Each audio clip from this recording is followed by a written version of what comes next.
This isn't a movie review or a video essay, just some thoughts that came to me the other day. Hopefully people hear me out before forming any kind of conclusion. So I was driving in my car thinking about a bunch of random stuff, and I passed by a person with a South Park shirt, and it got me to think about the show. When I first watched South Park as a kid and how it changed over time. And you'll hear two types of South Park fans. Group 1, they reminisce about the past.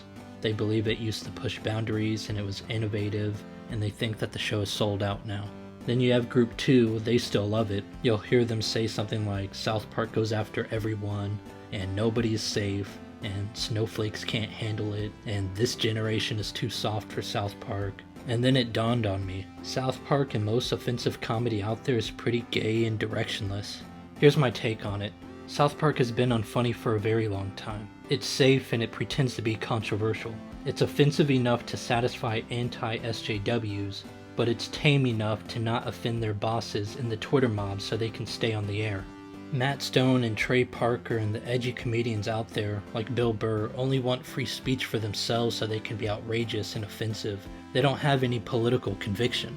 They don't actually want everyone's ideas to be heard. They just want to tell their edgy jokes and break taboos just for the sake of it. That's it.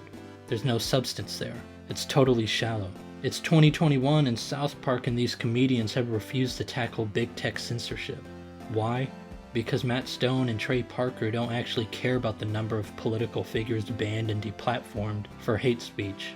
They only care about retaining their jobs so they can tell provocative jokes.